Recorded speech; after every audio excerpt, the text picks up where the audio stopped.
Hello friends, అందరికీ నమస్కారం. Telugu life story వింటున్న ప్రతి ఒక్కరికి థ్యాంక్ యూ సో మచ్.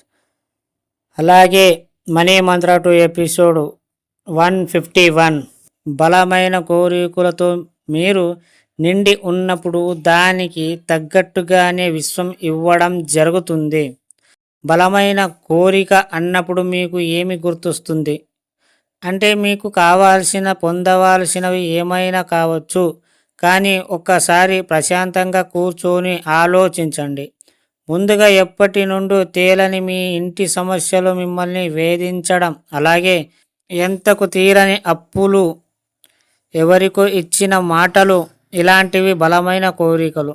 డబ్బు, సంపద, ఐశ్వర్యంతో సంబంధం లేకుండా ఇవన్నీ చేసేయచ్చు.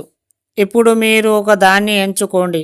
దాన్ని ఎలా పరిష్కరించాలి అనే పదే పదే ఆలోచనలతో మీరు సుప్త చేతన ద్వారా సమాధానం దొరకవచ్చు. తర్వాత రెండోది, అలా ఒక్కొక్కటిగా పరిష్కారం తర్వాత ఇక మన సబ్జెక్ట్ అయిన డబ్బు, సంపదపై దృష్టి పెట్టండి. మెల్లిగా ఇప్పటి వరకు మీకు ఇంతకు ముందున్న పెద్ద కోరికలు డబ్బు రాగానే చిన్నగా మారిపోతాయి. ముందుగా బలమైన కోరికలు ఉన్నంత మట్టుకు డబ్బు రాదు. కావున ఒక్కొక్కటిగా సమకూర్చుకునే ప్రయత్నం చేయండి.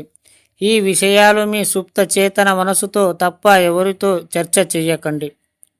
మీకు మీ ఇంట్లో వారికి ఉన్న కోరికలు తీర్చాక ఇప్పుడు మీకు కావాల్సిన ఇల్లు, కారు, ఆస్తుల గురించి ఆలోచించండి. మీ యొక్క డబ్బు, సంపద పైన దృష్టి పెట్టండి.